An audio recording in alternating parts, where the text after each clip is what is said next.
a esta transmisión organizada por Enteos Editores. Mi nombre es Kenny Pacheco, me acompaña Max Espíritu y tenemos hoy el placer de compartir pantalla con Ana María Gisper, especialista en idiomas antiguos. La presente transmisión es con el ánimo de conversar acerca de un elemento más de los tantos en el espectro humano que confirma esta doble naturaleza que comprende a nuestra especie, el estudio etimológico. En este espacio compartimos una afinidad para nada disimulada hacia aquellas reminiscencias que advierten a cada individuo que no es más que un esclavo de una fuerza mayor, que empezó con el universo quizá antes. Por favor, compartan este contenido, coméntenlo, valórenlo para poder seguir realizándolo. Ana María Gisper Sauch-Colts es docente universitaria, licenciada en Filosofía y Letras de la sección de Filología Clásica de la Universidad Nacional de Barcelona, en España. Ha realizado estudios en posgrado, maestría en Ciencias Sociales, especialidad en Sociología en la Pontificia Universidad Católica del Perú. Ha publicado numerosos artículos académicos sobre lingüística, etimología y temas culturales. Ha sido docente en la Universidad Nacional de La Pampa, en Argentina. Ha sido docente de la Universidad de San Marcos y actualmente en la Universidad Antonio Ruiz de Montoya. En este primer encuentro con Ana María Gisper, conversaremos sobre etimologías, sus particularidades, su recorrido y cómo, en términos generales, las raíces de las palabras nos ayudan a comprender el sentido primario del mundo. La reserva de sentido de los vocablos o densidad semántica, como se quiere llamar Ana María Gisper, es lo que exploraremos aquí. Sin más preámbulos, damos pase a Ana María Gisper. Muy bien, muchísimas gracias. Es para mí realmente un honor poder participar en un programa como ustedes han creado, ¿no? Dentro de Enteos, programa de tipo cultural, y que además toca un tema que realmente me gusta muchísimo, que es el tema de justamente las etimologías, ¿no? Y claro, uno entra un poco, ¿qué es la etimología? Bueno, ¿cómo surgen las palabras? ¿Qué significan? Todo ese mundo maravilloso de las palabras. Y hace falta, ¿no? Un poco de picardía y de intuición, pero a mí lo que me interesa más a fondo es decir cuál es el origen de verdad de las palabras, cómo se creó, en qué realidad, en qué situación, y esto me parece que es algo muy natural y que nos hace ver un poco la continuidad o lo que es la historia, ¿no? Como palabras que nacen en un lugar concreto a partir de una situación concreta, quedan cogidas por el ser humano, las toma y luego van evolucionando. Y según el lugar, según la historia, pueden ir desplazándose y yendo de un área hacia otras áreas. Pero yo siempre digo que las palabras conservan una especie de densidad dentro de ellas, una densidad que de alguna manera va quedando. Algunas veces no se pierde. Yo siempre pongo un epígrafe que en un trabajo que hice sobre etimología, ¿no? Que decía, a ver si lo puedo encontrar, las palabras son puentes, son trampas, son jaulas y son pozos. Y me sirvió tanto, es de Octavio Paz, ¿no? De Árbol Adentro.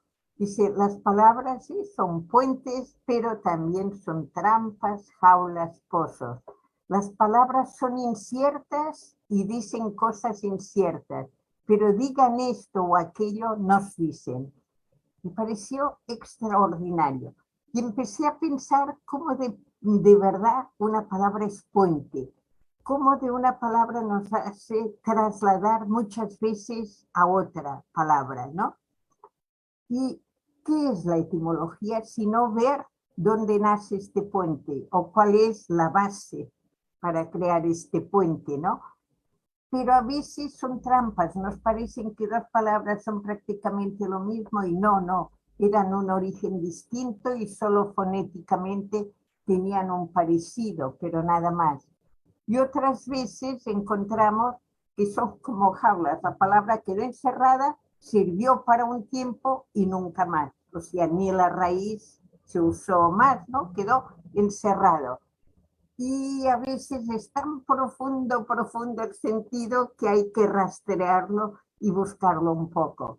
Entonces, un tipo de investigación que es investigar, ¿no? Viene de vestigia, o sea, que es huella, es seguir las huellas, o sea, estas palabras que han ido avanzando en la historia, van dejando como una huella, entonces poder seguir esta huella.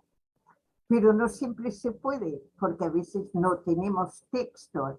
Entonces, ¿para qué? Además, la etimología. Por ejemplo, uno de los que normalmente protesta o no le da mucha importancia es justamente Jorge Luis Borges, ¿no? No, decía, bueno, total, ¿para qué la etimología, saber de dónde viene y ahora sí dice tal?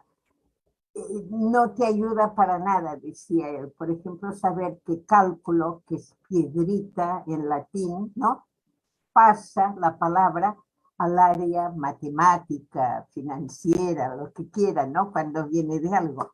Y yo decía, es verdad, o sea, yo puedo conocer el origen de la palabra cálculo, pero no me enseña esto matemáticas, ni no puedo saber con eso nada. Pero sí me hace pensar que con las piedritas, ¿sí?, fue el origen de la suma, de la resta, o sea, el juego con piedritas de los niños, ese calcular, este juego de piedritas, es un inicio de lo que va a ser toda la ciencia de los números, ¿no? Tienes 5, un montón, le sacas 2, le metes 3, etc. Entonces, es la relación de la ciencia con la naturaleza en este caso, ¿no? Bueno, y yo he dicho esto porque me daba cólera cuando estaba en Argentina que Borges no estuviera a favor de esto. Ahora, hay, por ejemplo, hay algo que quiero decir de entrada. Para mí siempre la etimología ha tenido sentido cuando lo relaciono con la semántica, ¿no? O sea, no es la palabra como nada más sonido fonético. Estos algunos grupos lo veían de esta manera, ¿no? Cada palabra distinguida por este aspecto fonético. Para mí lo importante es el significado que lleva a tener cada palabra. Entonces, ¿y por qué va teniendo este significado? Y ahí sí que les quiero leer una cosa de antiguo, ¿no? Tengo que decirles, van a ver que a veces soy medio desordenada, debía decirlo antes, que hoy vamos a hablar de etimologías, pero sobre todo grecolatinas, ¿no? Que vienen de origen grecolatino, que han pasado al castellano. Este es mi campo, porque etimología puede ser de cualquier otro idioma que no forma parte del indoeuropeo, puede ser de otras familias, ¿no? Entonces yo trabajo más dentro del indoeuropeo con el griego, latín y las lenguas que salen del latín, lo que llamamos lenguas románicas, ¿no? Esto dicho de entrada. Estoy tan acostumbrada, digamos, a que, bueno, mi trabajo es latín y griego, que ni se me ocurre pensar que algo de otras lenguas podríamos trabajar, pero no de otras familias. Realmente yo no podría, ¿no? Toda la familia amerindia, de quechua, de las lenguas que llamamos acá, ¿no? Indígenas, etcétera. Bueno, ¿qué decía, por ejemplo, el señor Salustio? No hablaban antiguamente de etimología, la etimología aparece posteriormente ya como una parte dentro de la lingüística, ¿no?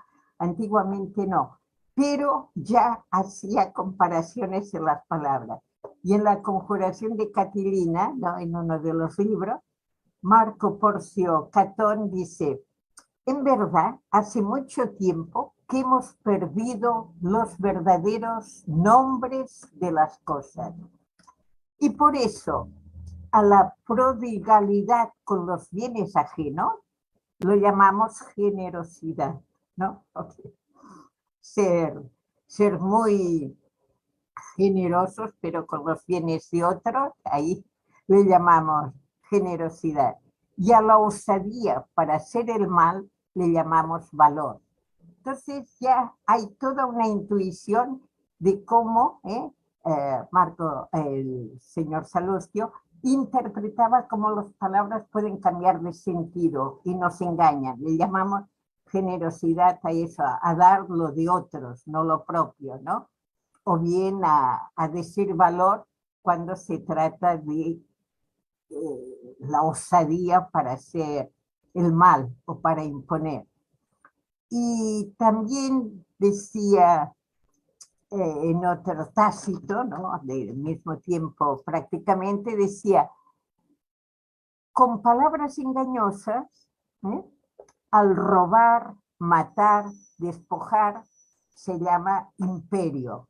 Y a la desolación muchas veces le llaman paz. Y bueno, son dichos muy antiguos, pero que podríamos aplicar en situaciones actuales, ¿no? Llamamos paz cuando nadie se queja, pero porque hay una fuerza opresiva que no deja que nadie levante la mano, ¿no? O bien robar, todo eso le llamamos, bueno, forma parte, hace obra, ¿no? En Perú hemos tenido a alguien que decía roba, pero hace cosas, ¿no? Entonces ya queda justificado.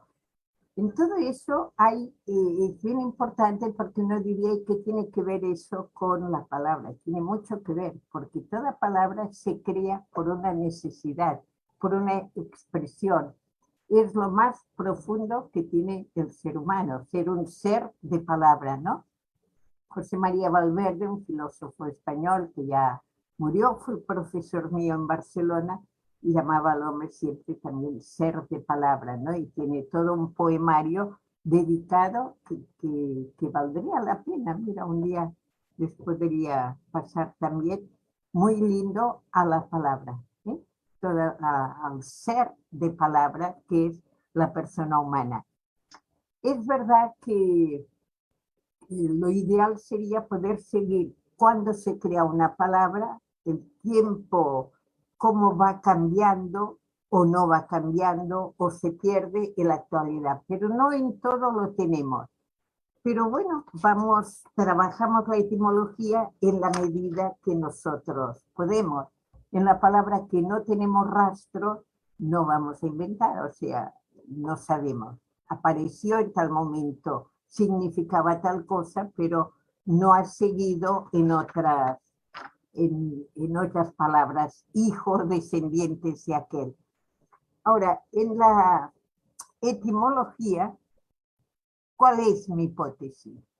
Mi hipótesis un poco en el trabajo que hice es eso, que toda palabra tiene una densidad semántica dentro, de sentido, de contenido, y que de alguna manera esta capacidad, esta fuerza que tiene en su interior, aparece de alguna manera en palabras que son derivadas, y esto lo vamos a ver en varias palabras, ¿no?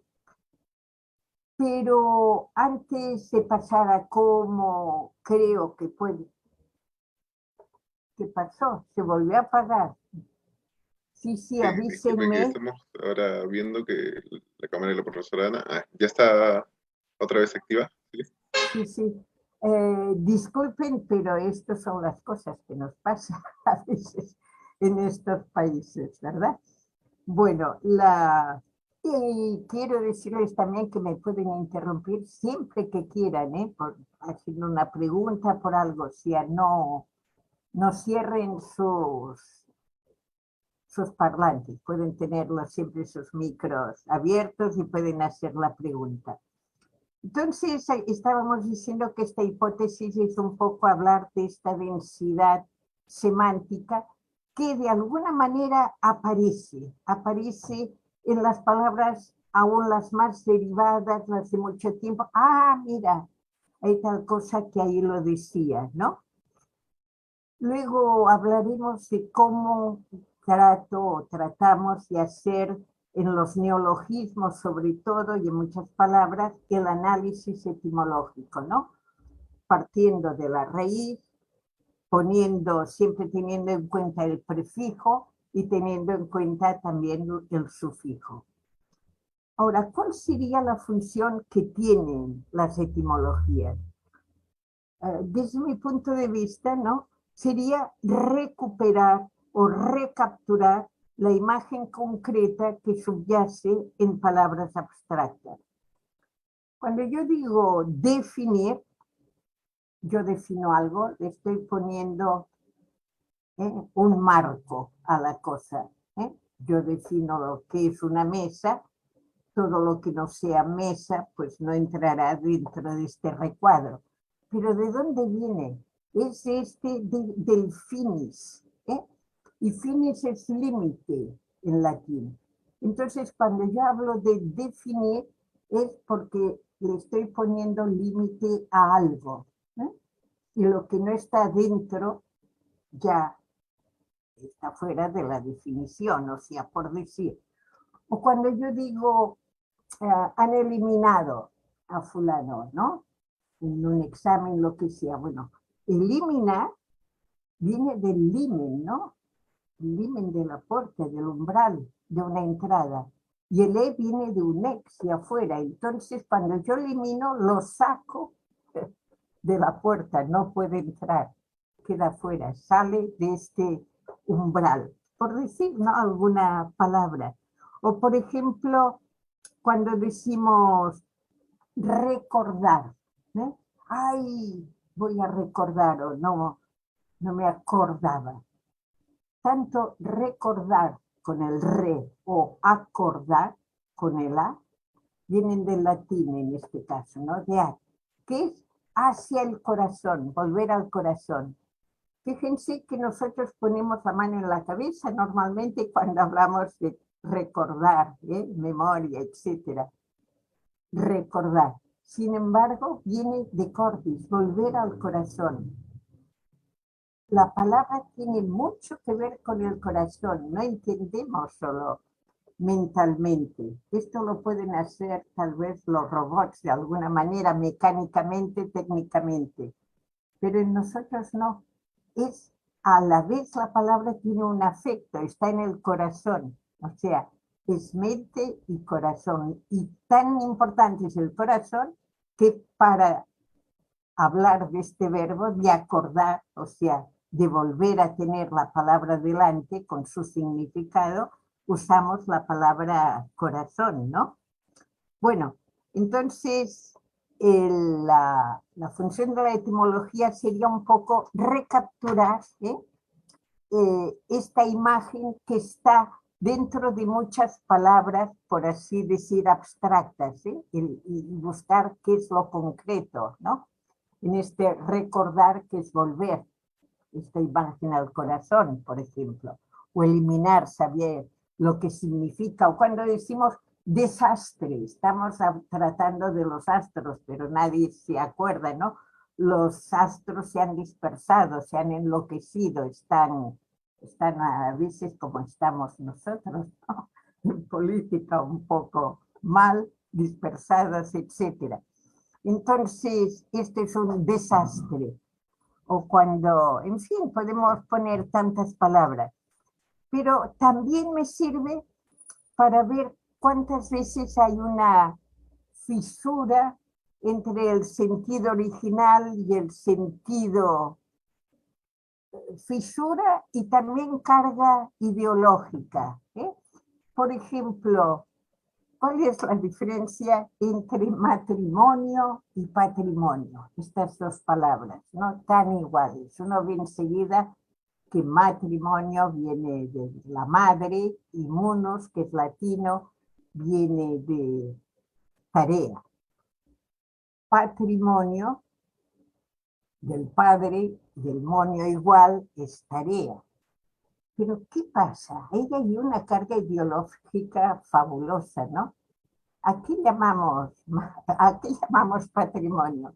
Generalmente a la tarea del padre, pero la idea es que se encarga de los bienes raíces, de la cosa seria. Este es el patrimonio, los bienes que tenemos, que heredamos, que daremos en herencia, etcétera.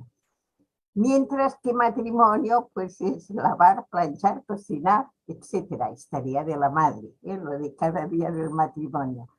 Entonces vemos como las palabras se han creado, pero ya con una cierta carga. Y más podríamos verlo también en las palabras como vir, o sea, la palabra varón y mujer, ¿no? Y fémina. Vienen de vir,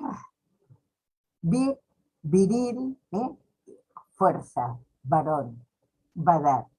Pero también virtud tiene la misma. Qué bien, ¿no? Y ahora que estamos en lo virtual, ¿por qué llamamos toda esta charla que tenemos virtualmente? ¿Qué tiene que ver la virtud con lo virtual, con el vir varón? El fondo del vir es la fuerza. Entonces el varón está signado, digamos, marcado por el valor de la fuerza. La virtud, en el campo moral, religioso, como quieran llamar, de comportamiento, supone una gran fuerza. Es la fuerza de mantener que los extremos no me cojan. ¿Se acuerdan que el refrán que dice la virtud está en el término medio? Que no es siempre tal vez la verdad, pero la conciencia de la fuerza que hay que tener para no dejarse abrir. Pero ¿por qué esta virtud, este vir, esta fuerza, lo virtual? ¿Por qué le llamamos virtual? En el fondo, porque algo virtual tiene la fuerza como si fuera real.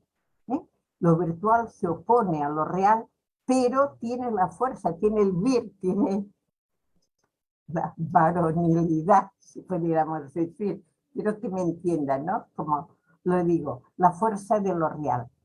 Y es opuesto a fémina.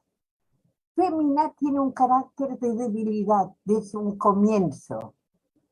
Y hay un texto en la Guerra de las Galias, justamente, de Cayo Julio César, ¿no?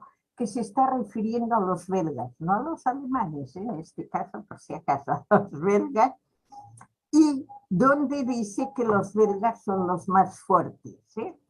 Y dice, son fuertes porque no usan aquellos productos, está hablando de la Europa central, ¿no?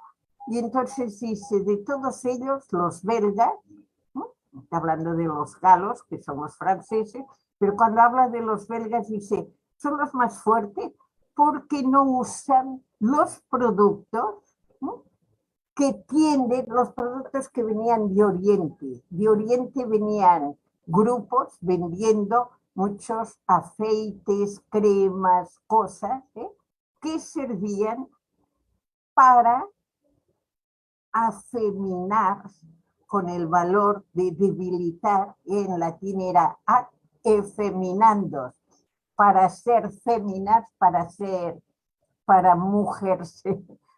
mujercitas a los que lo compraban. Entonces ahí toda la traducción que hemos hecho siempre es esta justamente. Son los productos que tendían a debilitar los ánimos.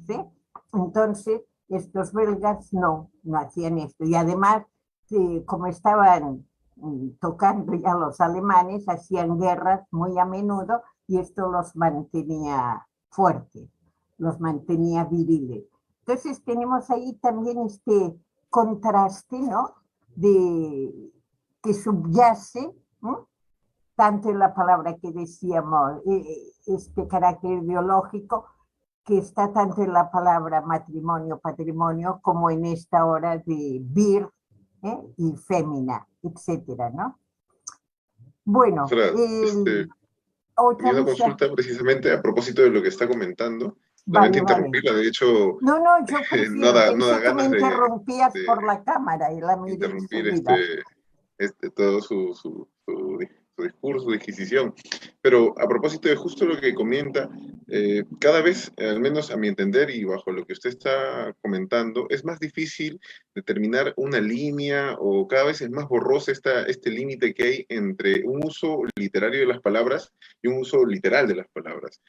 Pareciera que en realidad siempre hemos estado teniendo este dinamismo interno en nuestra forma de hablar que contiene de alguna manera una sustancia que va más allá de lo mero material, ¿no? Sí, Que ahí está con una carga connotativa muy, muy grande, ¿no? Y a propósito también de eso, quisiera hacer una pregunta quizá un poco más sí. personal, pero también es el interés de este espacio y de Enteos Editores, y es que usted ha podido, a partir de sus investigaciones acerca del origen de las palabras, su significado y su trascendencia, sacar alguna conclusión ética personal. ¿Ha podido usted descubrir que de alguna manera esta indagación ha tenido un puerto en su modus vivendi? Mira, no sé si ha cambiado tanto mi modus vivendi, pero sí que me hace pensar a veces en este uso, en actitudes, en cosas. Por ejemplo, me encanta mucho descubrir en palabras cómo pasan de un área a otra área. Te digo, por ejemplo, la palabra calamidad. ¿Eh? Yo calamidad para mí es un desastre, ¿no? Un algo que me ha pasado negativo y tal. ¿Y por qué calamidad? Bueno, pues viene de una experiencia agrícola. Entonces, agrícola, y ahora explicaré por qué. Lo que sí siempre noto es que muchas de las palabras han nacido de la vida natural, ¿no? Con una experiencia que ha ayudado para algo, pero que luego te pasa a un campo psicológico, a otro campo totalmente distinto. Lo veremos también en teatro, por ejemplo, que es el hipócrita, ¿no? El hipócrita es el actor, o sea, que juzga por debajo, viene de un hipó y de un crino, ¿no? Que pasó primero era porque es el que tiene un papel, un rol, pero no es la persona. O sea, mientras que el que actúa es el personaje, ¿no? El que está en el teatro es el personaje. Debajo hay una persona. En el caso del teatro del hipócrita, en el caso de la calamidad, los campesinos recolectaban el trigo, se dejaba en el campo, estoy hablando del Mediterráneo, del origen, ¿no? De las tierras originarias del latín y del griego. Y después venía el momento de separar trigo se hacía la trilla, ¿no? De separar bueno, el trigo de la caña. La caña es cálamo, pero en todo el Mediterráneo hay unos vientos muy fuertes, ¿eh? Y a los alisios, y entonces una vez a veces, ¿no? Antes de haber separado ya el grano y la paja, quedaban ahí el grano amontonado, la paja separada, no había máquinas, naturalmente, venía uno de estos vientos tremendos y se mezclaba todo. Todo eran pajas por acá, pajas por allá, ¿no? Había que volver. Esto era una calamidad, un pajanal, como lo quieran llamar, ¿no? Era puro paja, todo esparcido.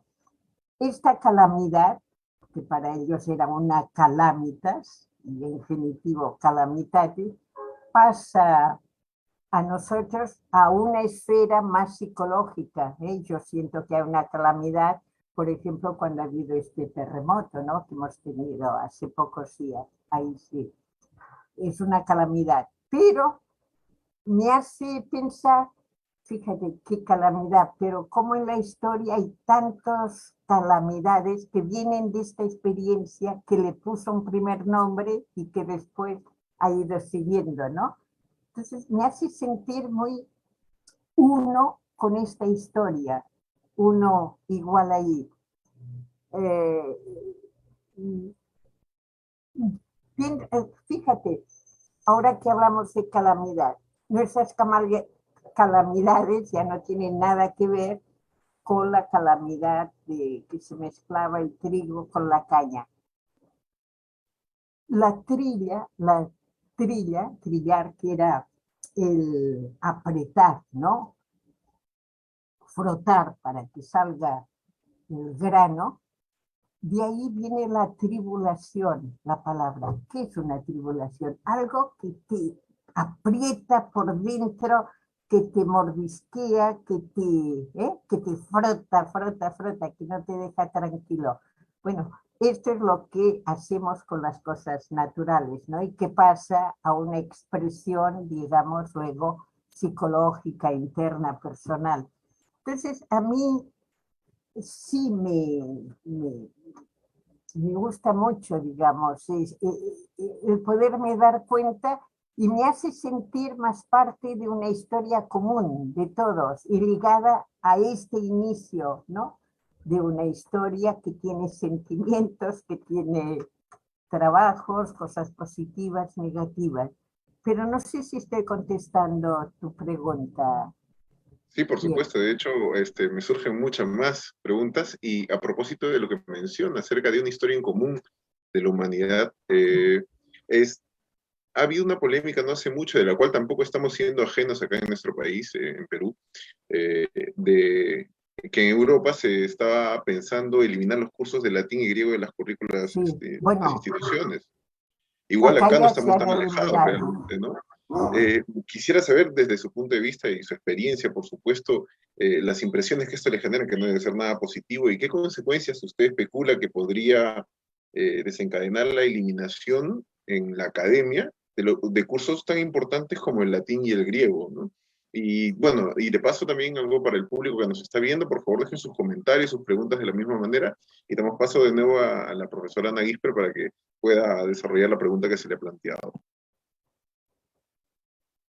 Bueno, hay varias cosas que me preocupan, más todavía que el latín y griego de momento, es que saquen todo signo de filosofía en la secundaria. Me parece tremendo. Yo sé que en estos momentos San Marcos, varias universidades están trabajando y están debatiendo y haciendo presión para que se ponga. Me parece horrendo que salgan los chicos de la secundaria, chicos y chicas naturalmente, sin tener una base inicial, por lo menos, de qué es filosofía, un sentido crítico, todo eso que me parece que es la edad ideal en este cambio, en esta adolescencia, para ya darles los primeros aspectos, las primeras pinceladas de lo que supone una actitud filosófica ante la vida, que es de admiración, que es de juzgar, que es de criticar en el sentido etimológico también, porque criticar no es solamente decir lo que está mal, es sopesar, ¿no? Y ahí viene el criterio, que es la misma, ¿no? La misma raíz, criterio de criticar. Y entonces sopesar, esto lo tienen que aprender desde el comienzo, comenzando por admiración, o sea, que empiecen como la filosofía, por la admiración. ¿Qué es esto que veo? ¿No? ¿Qué es la naturaleza? ¿Qué soy yo?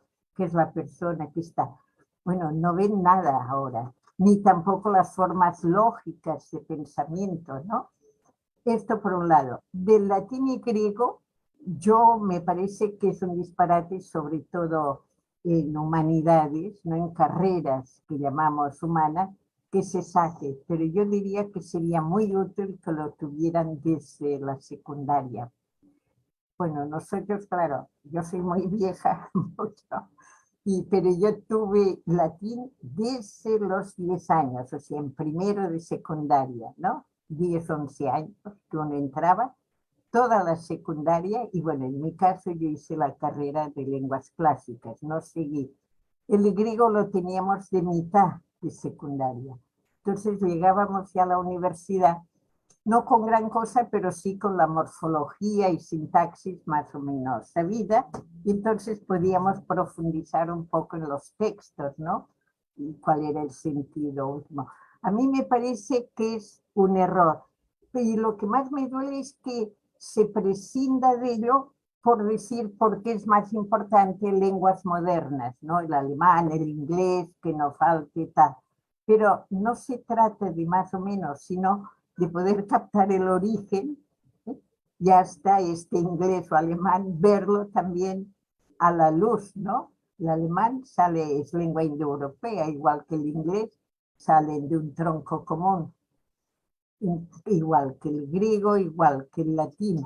Entonces, me parece que lo que no me gusta es que es porque es más eficaz que ha caído algo, pero no es mi culpa, yo tengo imagen, porque es importante, me parece muy importante ese conocimiento básico de latín y griego. Y yo les diría que en toda investigación un poco etimológica, lo importante es estudiar raíces, prefijos y sufijos. Por ejemplo, yo alguno, sobre todo los que se mantienen, igual que las lenguas antiguas. O sea, no es un estudio para ser erudito y decir, yo sé todo esto o todo lo demás. A mí me interesa mucho, por ejemplo, ver cómo sufijos, el término, el final de la palabra, sufijos griegos permanecen en palabras que vamos creando de la lengua castellana. O sea, para mí son estos.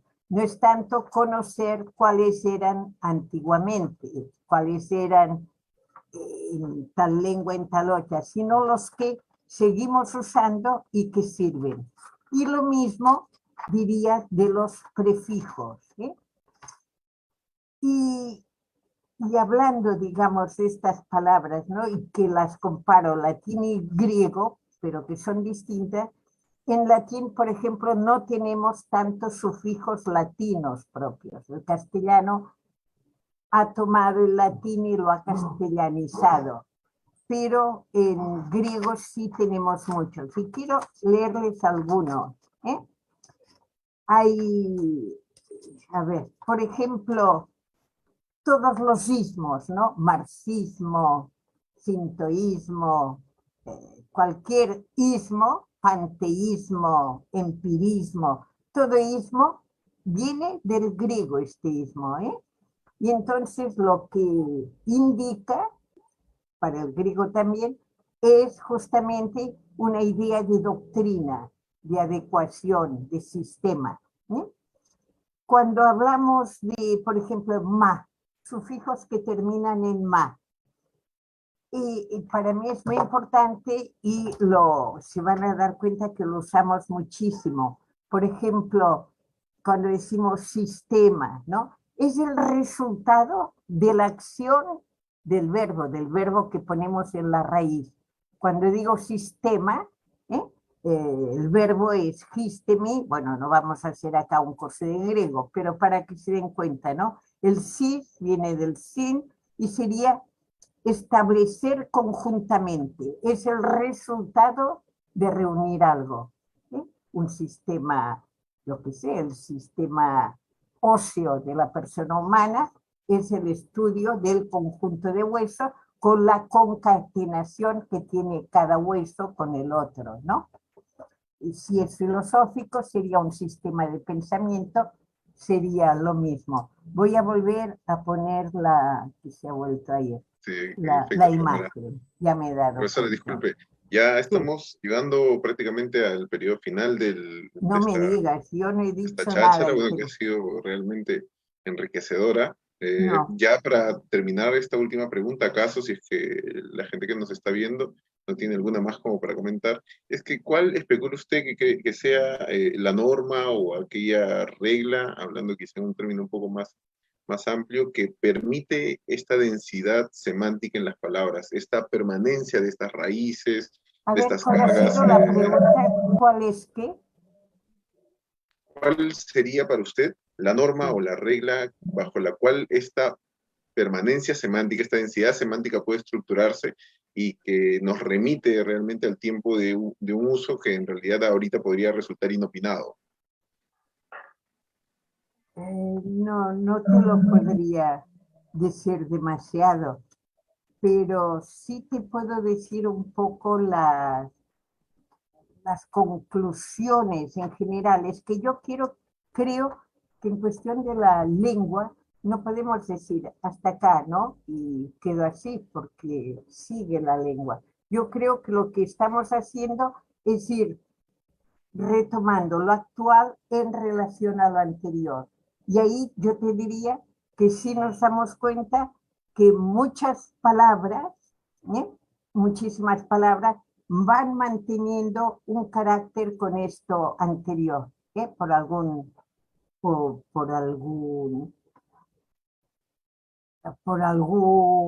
nudo de la misma palabra, por algún retoño, ¿eh?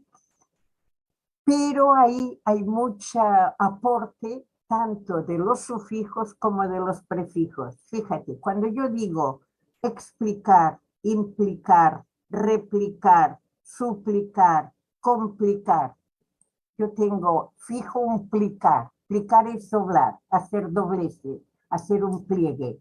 Cuando yo digo explicar, es saco del pliego algo. Cuando me implico en algo, me estoy metiendo dentro del pliegue del asunto. ¿Eh? Cuando yo digo complicar, conjuntamente muchos, me estoy con muchos pliegues a la vez, por eso complico muchas cosas. Cuando digo aplicar, es que voy a plegar, a doblar a algo concreto, el acto, aplico, me aplico, voy a hacer esto. Cuando digo suplicar, me estoy poniendo debajo del pliegue, que es la actitud que tenían antes los pobres o que tenemos para suplicar, o sea, para pedir a alguien que nos ayude. Suplico, me meto como debajo, es la actitud de ponerme por debajo, por decir, ¿no? Y lo mismo te diría con otro verbo para tomar un ejemplo, exprimir, imprimir, reprimir, comprimir. Tú te das cuenta que con un misma expresión del primer es apretar, ¿no? De premo en latín, ¿qué pasa? Bueno, no existe el verbo primir en castellano, lo tenemos siempre con prefijos. Exprimir, cuando yo saco el jugo de dentro, ¿no? O sea, hacia afuera, imprimir, meto esta tinta sobre todo como antes, ¿no? Como se hacían las impresiones. O comprimir, conjuntamente, ¿qué es un comprimido? La pastilla que tomamos. En eso tan pequeño está todo ahí apretado, ¿no? La vitamina, el, todo lo que vamos a poner. O suprimir, que es por debajo, que ya no se vea, ¿no? Lo aprieto y ya está. Lo aplasto y ya no está. Entonces, todas estas palabras tienen todo un sentido gracias, digamos, a prefijos o bien a sufijos. Y yo te decía antes que los del griego me encantan porque son propios del griego y que tienen mucho valor. Pero no quiero abusar si es que hay preguntas. Estamos bien con el tiempo. Sí, yo tengo unas últimas consultas y también una pregunta al público. El título de esta charla es La verdad de las palabras, ¿no?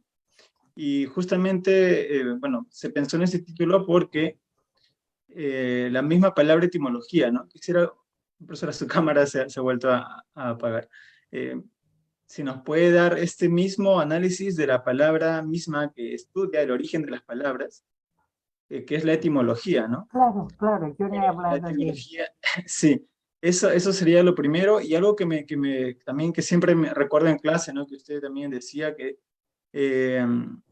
las palabras no solamente tienen que ver con el pensamiento, sino en cómo las sentimos, ¿no? Entonces, podríamos decir que hay una mayor carga emotiva cuando se crean, por ejemplo, neologismos, o cuando, en este caso, estamos analizando y recordando, ¿no? ¿Qué significa realmente una palabra? Esas dos preguntas, y la última es a cargo de un oyente, alguien que nos está viendo, y y pregunta de cómo introducir en la academia las lenguas nativas del Perú, ¿no? Y también un análisis de lo nativo, de lo indígena, ¿no? Sé que es muy importante también, recuerdo las clases, ¿no? Pero acá los que no lo saben, ¿qué es un indígena, ¿no? ¿Qué es un nativo?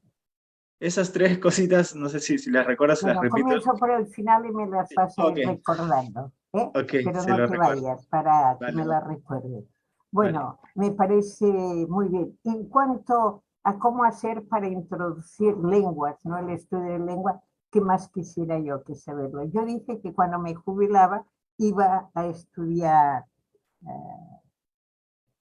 sánscrito, digo quechua, por lo menos quechua, y poder entender la manera de pensar, que es distinta, ¿no? Yo les he explicado a veces que el quechua, el delante, y el pasado y el futuro es distinto que cuando hablamos en castellano, ¿no? El futuro es lo que vendrá, o sea, lo ponemos delante, el pasado atrás, ¿no? Para, para un quechua hablante, el futuro está atrás, no lo vemos. Y el chico que va cargado en la espalda, en la guía de la madre, es el futuro de toda la comunidad. Y este futuro se hace presente en un momento dado, y este presente se va haciendo pasado, cada vez se aleja más y dejamos de verlo. Entonces, futuro está atrás, no delante. Son maneras de intuir distinto y no es decir, no, es superior la visión occidental. No, no, no, no, de ninguna manera. Y además tiene mucha lógica que el futuro no lo vemos, no está ahí delante, que vendrá, está todavía atrás. Bueno, esto, ¿cómo hacerlo para que se introduzca? Creo que ya es política educacional, ¿no? Que solamente dando importancia a las distintas lenguas, porque cada lengua expresa la manera de sentirse y de ser de la persona consigo mismo, en el mundo y con la trascendencia.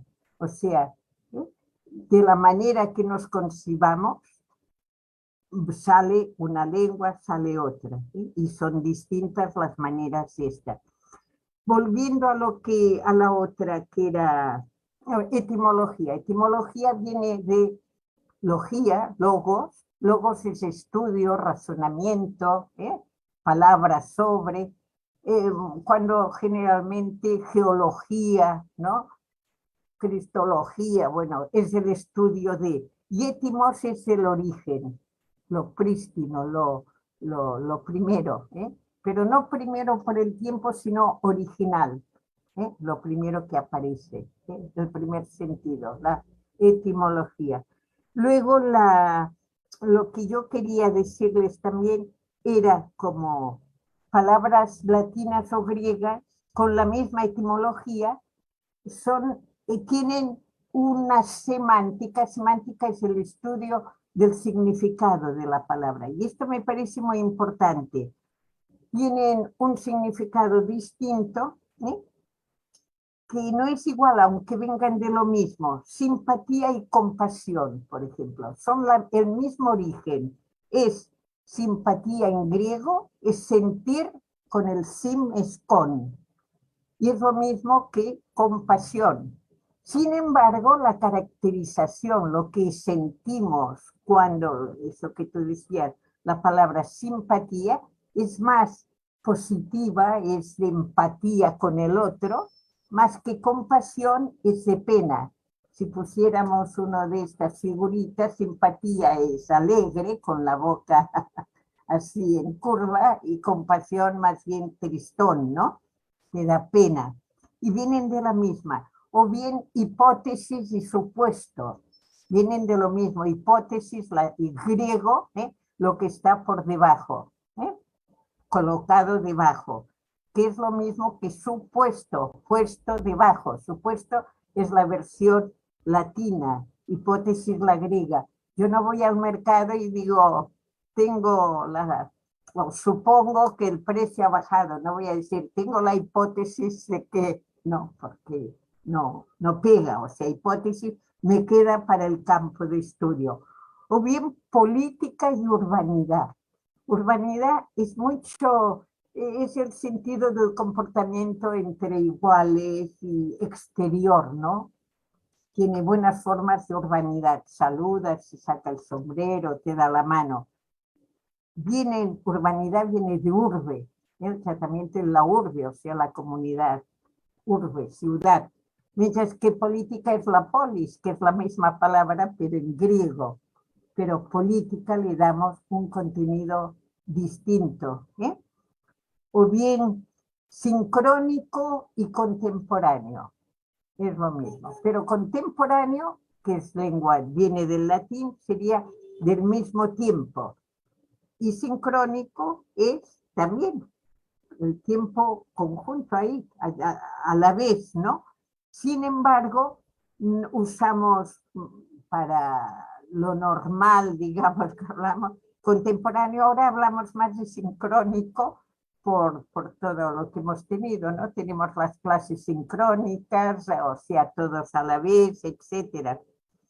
O anacrónico. ¿Qué es algo anacrónico? Bueno, el cronos, ¿no? El cronos es tiempo, muy bien, pero tiene un prefijo aná, que es anterior, fuera de, anacrónico, ¿eh? Es más allá, más antiguo. Sería lo mismo que la versión latina extemporáneo, ¿eh? Disculpe, pero Ana también significa muchas otras cosas, ¿verdad? Sí, sí, pero en la palabra cuando decimos anacrónico, es de antigüedad. Aná y catá, mira, Claro, catá es para abajo, ¿no? Catarata, ya, que claro, fluye ya. para abajo. Aná es para arriba. El Aná sí, Xenofonte era la subida Sí, para arriba. recuerdo Pero esto. también es para arriba en el tiempo, o sea, en tiempo pasado, porque tiempo y espacio antes eran una sola. Eso es muy interesante también, analizar tiempo y espacio. Era una sola categoría. El luego es la misma raíz que lugar, Mire, pero el luego es temporal. Cuando digo luego es después, ¿no? Es tiempo. Y lugar es locus, es espacio. Y son la misma raíz, ¿no?